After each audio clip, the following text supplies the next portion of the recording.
Class 12 এর পর এটাই বোধহয় লাইফের সবচেয়ে ক্রিটিক্যাল, সবচেয়ে কনফিউজিং একটা মোড়। একদিকে অনেক এক্সাইটমেন্ট, আরেকদিকে আপাত সাগরের মতো অপশন। কোন লাইনটা চুজ করব? কোনটাতে গেলে একটা সিকিউরড ফিউচার পাওয়া যাবে? আজকে এই নিয়েই একটা ক্লিয়ার ডিসকাশন করা যাক। এসেনশিয়ালি হায়ার সেকেন্ডারির পর তোমাদের সামনে দুটো বড় রাস্তা খোলা আছে। একটা হচ্ছে প্রফেশনাল কোর্স, আর অন্যটা হচ্ছে জেনারেল বা একাডেমিক কোর্স। এই দুটোর মধ্যে ফান্ডামেন্টাল ডিফারেন্সটা বোঝা খুব ইম্পর্ট্যান্ট। প্রফেশনাল কোর্সগুলো হচ্ছে হাইলি স্পেশালাইজড, মানে ইঞ্জিনিয়ারিং, মেডিসিন, ল, এগুলো একটা স্পেসিফিক ইন্ডাস্ট্রির জন্যে, একটা স্পেসিফিক রোলের জন্য তৈরি করে, জব ওরিয়েন্টেড ট্রেনিং। আরেকদিকে আছে জেনারেল কোর্স, যেমন বিএ, বিএসসি, বিকম। এগুলো একটা ব্রডার ফাউন্ডেশন তৈরি করে। এগুলো শেষ করে হয় হায়ার এডুকেশনে যেতে হয়, বা কম্পিটিটিভ এক্সামসের জন্য প্রেপ নিতে হয়, বা আরও স্পেশালাইজড কোনো পোস্ট গ্র্যাজুয়েট স্টাডি করতে হয়। তো চলো, ফার্স্টে প্রফেশনাল পাথওয়েটা নিয়ে একটু ডিটেলে কথা বলা যাক, যেখানে রিস্ক বেশি তবে রিওয়ার্ডও বেশি। প্রফেশনাল কোর্সগুলোতে ঢুকতে গেলে এন্ট্রান্স এক্সাম দিতে হয়, প্রিপারেশনও খুব ইন্টেন্সিভ হয়। কিন্তু এগুলোর সবচেয়ে বড় অ্যাডভান্টেজ হচ্ছে ডাইরেক্ট জব মার্কেটে এন্ট্রি পাওয়া যায়, এবং স্টার্টিং স্যালারিটা বেশিরভাগ ক্ষেত্রেই অন্য লাইনের থেকে বেশি হয়। ফার্স্টে আসি ইঞ্জিনিয়ারিং, বিটেক বা বিই। এটা একটা কর্নারস্টোন কেরিয়ার পাথ। এর মধ্যে দুটো মেন ভাগ আছে। একটা হচ্ছে কম্পিউটার সায়েন্স, আইটি বা ডেটা সায়েন্স। এই লাইনগুলোতে জব অ্যাসিওরেন্স বা চাকরি পাওয়ার সম্ভাবনা ইজ ভেরি হাই। আর স্টার্টিং স্যালারি রেঞ্জটা মোটামুটিভাবে ধরে নাও 4 লাখ থেকে 8 লাখ পার অ্যানাম, বা তার বেশিও হতে পারে। ডিপেন্ড করে কোন কলেজ থেকে পাস করছো। কম্পিউটার সায়েন্সের ডিমান্ড কেন এত বেশি সেটা আমরা সবাই জানি। Software developer, data analyst, network engineer, এগুলো হলো কিছু কমন জব রোল। বেসিক্যালি তোমার কোডিং স্কিল আর স্পেশালাইজেশন যতটা ভালো হবে, জব পাওয়ার শিওরিটি ততটা বাড়বে। এরপর আসছে কোর ইঞ্জিনিয়ারিং স্ট্রিমসগুলো, যেমন মেকানিক্যাল, সিভিল বা ইলেকট্রিক্যাল। এখানে জব অ্যাসিওরেন্সটা মডারেট থেকে হাইয়ের দিকে থাকে। স্টার্টিং স্যালারি মোটামুটি 3 লাখ থেকে 6 লাখ পার অ্যানামের মধ্যে থাকে। এখানেও কিন্তু কোর ইন্ডাস্ট্রিতে ভালো গ্রোথের চান্স আছে। Next, a very thought after field, medicine and allied health, MBBS, BDS বা এএমএস। এমবিবিএস মানে যদি তুমি ডক্টর হতে চাও, তাহলে জব অ্যাসিওরেন্স অলমোস্ট 100%, কিন্তু সময় লাগে বেশ। নিটের মতো টাফ এক্সাম ক্র্যাক করতে হয়। স্টার্টিং স্যালারিটা একটু ভ্যারি করে। গভর্নমেন্ট পোস্টে হলে হয়তো 4 লাখের আশপাশ, আর প্রাইভেট ক্লিনিক বা হসপিটালে জয়েন করলে 12 লাখ বা তার বেশিও হতে পারে। শুরুতে ইন্টার্নশিপ বা রেসিডেন্সির সময় একটু কম থাকলেও এমডি বা এমএস এর মতো স্পেশালাইজেশন কমপ্লিট করার পর আর্নিং পোটেনশিয়াল স্কাই হাই হয়ে যায়। এরপর বিডিএস মানে ডেন্টিস্ট্রি। এখানেও job assurance high. Starting salary 3 lakh থেকে 6 লাখ পার অ্যানাম হতে পারে, যদি তুমি প্রাইভেট প্র্যাকটিস করো। এবার আসছি লতে। 5 ইয়ার ইন্টিগ্রেটেড ল ডিগ্রি, যেমন বিএ এলএলবি বা বিবিএ এলএলবি, একদম সলিড ফাউন্ডেশন তৈরি করে। এখানে job assurance moderate to high. যদি টপ ন্যাশনাল ল ইউনিভার্সিটি বা এনএলইউ থেকে পাস আউট করো, তাহলে কর্পোরেট ল ফার্মগুলোতে প্লেসমেন্টের স্যালারি প্যাকেজ খুব ভালো হয়। স্যালারি রেঞ্জটা ধরে রাখো 3.5 লাখ থেকে 8 lakh plus per Anam. Corporate লতে স্টার্টিংটা খুব অ্যাট্রাকটিভ। আরেকটা পাথ আছে লিটিগেশন, মানে কোর্টে প্র্যাকটিস করা। শুরুর কয়েক বছর একটু চ্যালেঞ্জিং থাকে, কিন্তু যদি একবার নাম তৈরি হয়ে যায়, তারপর আর পেছনে ফিরে তাকাতে হয় না। The potential is uncapped. Management, যেমন বিবিএ বা বিএমএস, এগুলোকে এক ধরনের প্রিপারেটরি কোর্স বলা যেতে পারে। শুধু বিবিএ করলে জব অ্যাসুরেন্স মডারেট থাকে। স্যালারিও 2.5 থেকে 5 লাখ পার অ্যানামের মধ্যে ঘরে।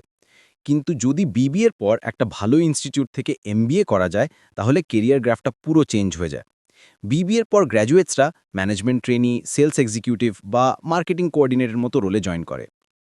এবার চলো আমরা সেকেন্ড পাথওয়েটা দেখি, জেনারেল বা একাডেমিক কোর্স। এই রাস্তাটা তাদের জন্যে যারা এখনও অপশনস খোলা রাখতে চায়, বা যাদের মেন টার্গেট হচ্ছে পোস্ট গ্র্যাজুয়েট স্টাডিজ বা সিভিল সার্ভিসেসের মতো হাইলি কম্পিটিটিভ এক্সামস।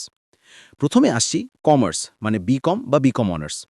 এখানে জব অ্যাসিওরেন্স হাই, আর স্টার্টিং স্যালারি মোটামুটি 2.5 লাখ থেকে 4.5 লাখ পার অ্যানাম। বিকমের আসল পাওয়ারটা তখন বোঝা যায় যখন এর সাথে প্রফেশনাল সার্টিফিকেশন অ্যাড করা হয়, যেমন সিএ মানে চার্টার্ড অ্যাকাউন্টেন্সি, বা সিএফএ বা সিএস। এই কোয়ালিফিকেশনগুলো অ্যাড হয়ে গেলে কেরিয়ারে গ্রোথ খুব ফাস্ট হয়। সার্টিফিকেশন ছাড়া এন্ট্রি লেভেল অ্যাকাউন্টিং বা অপারেশনসের জব পাওয়া যায়। সায়েন্সের দিকে গেলে বিএসসি, এটা একটা ফান্ডামেন্টাল ডিগ্রি। জেনারেল সায়েন্স যেমন ফিজিক্স, কেমিস্ট্রি, ম্যাথে জব অ্যাসুরেন্স মডারেট থাকে। স্যালারি রেঞ্জটা 2 লাখ থেকে 4 লাখ পর অ্যানামের মধ্যে থাকে। কিন্তু যদি অ্যাপ্লাইড সায়েন্স নিয়ে পড়া হয়, যেমন বায়োটেকনোলজি বা মাইক্রোবায়োলজি, তাহলে জব অ্যাসিওরেন্স বেশ ভালো থাকে। 3 লাখ থেকে 5 লাখ পার অ্যানাম মতো স্টার্টিং স্যালারি হতে পারে। বিএসসির পর বেস্ট অপশন হচ্ছে রিসার্চ ওরিয়েন্টেড এমএসসি বা পিএইচডি করা বা টিচিং লাইনে যাওয়া। অনেক BSc graduates technical skill supplement করে আইটি বা ডেটা অ্যানালিসিস রোলেও চলে যায়। এরপর আসছি আর্টস বা হিউম্যানিটিজে, মানে বিএ। এই 5টা সবচেয়ে বেশি কেরিয়ার ভার্সিটালিটি অফার করে। ডাইরেক্ট জব অ্যাসিওরেন্সটা একটু কম থাকে, কিন্তু এটা পুরোটা ডিপেন্ড করছে তোমার সফট স্কিলস আর তোমার ফিউচার প্ল্যানের উপর। আর্টস গ্র্যাজুয়েটসরা civil services, journalism, content creation, HR, media ম্যানেজমেন্টের মতো ফিল্ডে খুব ভালো করে। বিএতে ইকোনমিক্স, সাইকোলজি, মাস কমিউনিকেশনের মতো সাবজেক্ট নিয়ে পড়লে জব প্রসপেক্টস ভালো হয়। স্যালারি রেঞ্জটা 2 লাখ থেকে 5 লাখের মধ্যে থাকে। কিন্তু যদি বিয়ের পর স্পেশালাইজ কোনো ফিল্ডে এমএ করা হয়, যেমন ইকোনমিক্স, তাহলে স্যালারি পোটেনশিয়াল খুব বেড়ে যায়। তো এগুলো গেল ট্রেডিশনাল প্রফেশনাল আর জেনারেল কোর্সের ব্যাপার। কিন্তু মার্কেট খুব ফাস্ট চেঞ্জ হচ্ছে, আর এর সাথে সাথে কিছু নিউ এজ স্পেশালাইজ কোর্সের ডিমান্ডও প্রচুর বেড়েছে। এর মধ্যে 1 নম্বরে রাখা যেতে পারে ডিজাইন, বি ড্যাশ বা বিএফএ, স্পেশাল করে ইউআইডিএক্স মানে ইউজার ইন্টারফেস আর ইউজার এক্সপিরিয়েন্স। টেক ইন্ডাস্ট্রিতে এর ডিমান্ড হিউজ। টপ এনআইডি বা অন্যান্য প্রাইভেট ডিজাইন স্কুল থেকে পাস করলে স্টার্টিং স্যালারি খুব ভালো পাওয়া যায়, 4 লাখ থেকে 7 lakh plus per annum. Product designer, visual designer, animator হিসেবে কাজ করার অনেক স্কোপ আছে। আরেকটা ফিল্ড হচ্ছে হোটেল ম্যানেজমেন্ট বা বিএচএম। এখানে job assurance is very high, কারণ ইন্ডাস্ট্রির ডিমান্ড সবসময় থাকে, specially globally. Starting salary 2.5 lakh থেকে 4.5 লাখ পার অ্যানাম হতে পারে। Last but not the least, vocational and skill based diploma courses, যেমন digital marketing, certified financial planner বা ডেটা অ্যানালিটিক্স। এগুলো শর্ট টার্ম ইন্টেন্সিভ কোর্স। অনেকে জেনারেল ডিগ্রির সাথে বা ঠিক পরপর এই কোর্সগুলো করে নেয়। এখানে জব অ্যাসিওরেন্স তোমার স্কিলের ওপর 100% নির্ভর করে। স্যালারিও কম্পিটিটিভ, 3 লাখ থেকে 6 লাখ পার অ্যানাম। এই কোর্সগুলো র্যাপিড আপস্কিলিংয়ের জন্য পারফেক্ট। তাহলে শেষ কথা কি, তোমাকে জেনারেল কোর্স না প্রফেশনাল কোর্স চুজ করা উচিত? ডিসিশনটা তোমার।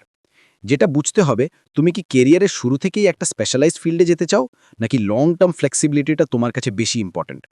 যদি তোমার কোনো একটা ফিল্ড নিয়ে ক্লিয়ার প্যাশন থাকে, যদি তুমি কম্পিটিটিভ এক্সামসে ভালো করো আর একটা প্রেডিক্টেবল স্টার্টিং স্যালারি চাও, তাহলে প্রফেশনাল কোর্স যেমন ইঞ্জিনিয়ারিং, মেডিসিন বা ল তোমার জন্য বেটার। আর যদি তুমি এখনও এক্সপ্লোর করছো, একটা ব্রডার একাডেমিক বেস বানাতে চাও, বা তোমার টার্গেট কম্পিটিটিভ এক্সামস বা প্রেস্টিজিয়াস পোস্ট গ্র্যাজুয়েট স্টাডিজ, তাহলে জেনারেল কোর্স যেমন বিএ, বিকম বা বিএসসি তোমার জন্য বেটার হতে পারে। মনে রেখো, পোস্ট গ্র্যাজুয়েশন ভালো জায়গা থেকে করলে জেনারেল লাইনে সবচেয়ে বেশি স্যালারি পাওয়া যায়। তবে যে কোর্সই নাও না কেন, তোমার সাকসেস 3টে জিনিসের উপর ডিপেন্ড করবে। 1. স্কিলস। তুমি কি ইন্ডাস্ট্রি রেলেভেন্ট, মার্কেটেবল স্কিল শিখছো? 2. ইনস্টিটিউশন, তোমার কলেজটা কেমন, প্লেসমেন্ট সাপোর্ট ভালো দেয় কিনা? আর 3. সার্টিফিকেশনস, তুমি কি তোমার ডিগ্রির সাথে এক্সট্রা প্রফেশনাল কোয়ালিফিকেশনস অ্যাড করছো? তোমার ফাইন্যান্সিয়াল ফিউচারটা একটা ম্যারাথন, কোনো স্প্রিন্ট রেস নয়। এমন একটা রাস্তা চুজ করো যেটা তোমাকে মোটিভেটেড রাখে, কিউরিয়াস রাখে, আর সব সময় নতুন কিছু শেখার জন্য কমিটেড রাখে। আশা করি এই ডিসকাশনটা তোমাদের কিছুটা হলেও ক্লিয়ার আইডিয়া দিতে পেরেছে। যদি এই ধরনের আরও ইনফরমেটিভ কন্টেন্ট চাও, যেটা তোমার নলেজ বাড়াবে আর সময় বাঁচাবে, তাহলে এই ভিডিওটাকে লাইক করতে পারো আর চ্যানেলটা সাবস্ক্রাইব করতে পারো। আমাদের সাপোর্ট করার এটাই বেস্ট ওয়ে। দেখা হচ্ছে খুব তাড়াতাড়ি।